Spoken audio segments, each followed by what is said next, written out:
2023년과 2024년 단 1년 사이에 같은 지역에서 2명의 젊은 외국인 관광객이 연이어 실종되었습니다. 도대체 와카야마현에서 무슨 일이 벌어지고 있는 걸까요? 단순한 우연일까요? 아니면 우리가 모르는 어떤 패턴이 숨어 있는 걸까요? 먼저 2023년 6월 8일 밤에 일어난 첫 번째 사건부터 살펴보겠습니다. 일본 와카야마현의 어두운 밤길에서 한 통의 마지막 카톡이 전송됩니다. 고생이여. 이 메시지를 끝으로 16세 한국인 청년 윤세주는 흔적도 없이 사라졌습니다. 1996년생으로 당시 26세였던 그는 새로운 직장으로 이직하기 전 한 달간의 일본 배낭여행을 계획했습니다. 2023년 5월 9일 오사카 간사이 공항에 도착한 그는 후쿠오카, 시모노세키, 오사카, 나라, 교토를 거쳐 와카야마현까지 혼자만의 자유여행을 즐기고 있었죠. 키 175cm의 마르지 않은 체격, 오른쪽 볼에 작은 흉터가 있는 게 특징입니다. 구글 지도에 의존해 이동하며 카드 사용 내역과 메시지로 동선을 추적할 수 있었습니다. 6월 8일 윤세준의 마지막 하루를 시간순으로 추적해 보겠습니다. 새벽 4시 30분 한 현지 주민이 시오노미사키 도로에서 휴대폰을 만지며 걷는 그를 목격합니다. 오전 10시 10분 게스트하우스를 체크아웃한 윤세준은 기요시마를 방문한 것으로 추정됩니다. 오후 6분 레스토랑 샌드리아에서 마지막 카드 결제를 합니다. 오후 7시 20분 시오노미사키 교쿠마의 정류장에서 하차한 그는 이곳에서 도보로 1시간 30분 거리의 야경이 예쁜 숙소로 향한다고 누나에게 말했습니다. 오후 8시 40분 30여 분간 누나와의 마지막 통화를 이어갑니다. 인도가 없는 깜깜한 길을 걷고 있다. 10분 뒤에 도착한다는 말을 남기고 통화를 종료합니다. 오후 9시 33분 고생여라는 마지막 카톡 메시지. 이후 윤세주는 완전히 사라집니다. 여기서 첫 번째 미스터리가 시작됩니다. 구글 타임라인만 확인할 수 있다면 그의 정확한 동선을 파악할 수 있었지만 노트북에 자동 로그인이 되어 있지 않았습니다.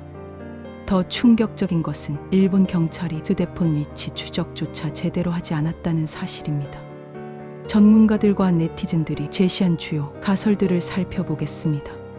첫 번째, 낚시를 취미로 즐겼던 윤세준이 야경이 예쁜 숙소를 찾다 길을 잘못 들어 해안가 뱃바위까지 이르렀을 가능성이 높습니다.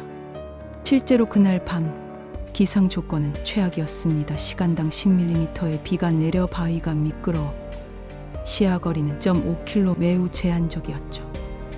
어둠 속에서 파도, 소리에 길을 잃은 윤세준이 위험한 갯바위 지역으로 들어갔을 수 있습니다.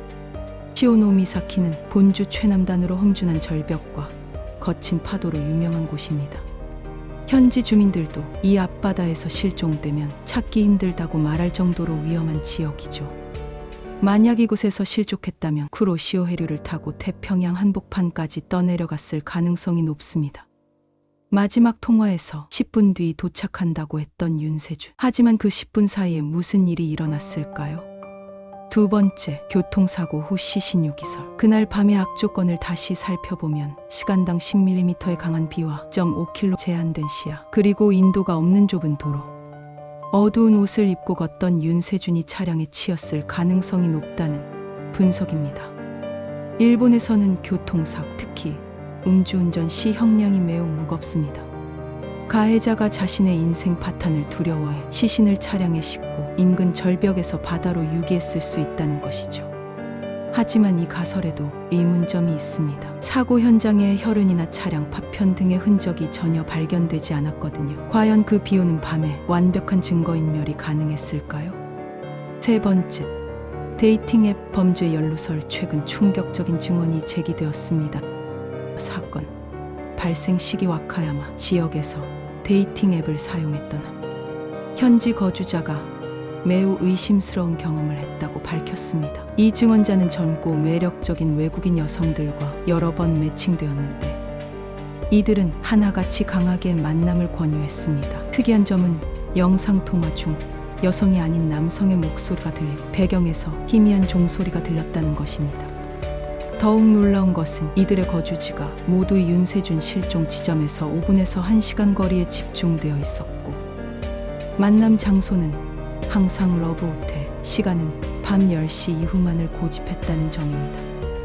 혹시 윤세준이 야경이 예쁜 숙소를 찾지 못해 헤매던 중 이런 앱을 통해 도움을 요청했을 가능성은 없을까요? 외국인 관광객을 노린 조직적 범죄에 연루되었을 수도 있습니다. 네 번째, 야생동물 습격설. 와카야마현은 곰을 비롯한 야생동물 출몰이 잦은 지역이지만 시오노미사키는 시가지와 연결된 좁은 지역이라 가능성은 낮아 보입니다.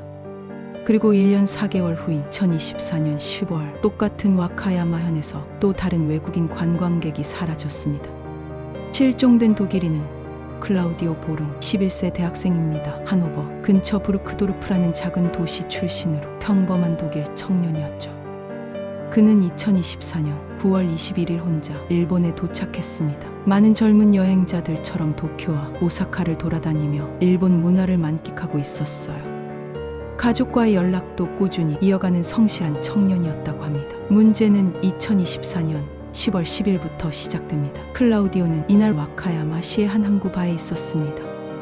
여기서 친구들에게 마지막 연락을 취했죠. 어머니에게도 문자 메시지를 보냈습니다.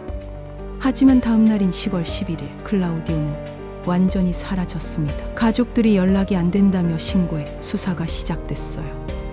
놀랍게도 클라우디오의 소지품 40여 점이 와카야마 지역에서 발견되었습니다. 여권, 지갑, 개인 용품들, 그리고 그의 핸드폰은 발견된 곳 근처의 다리에서 발견되었습니다.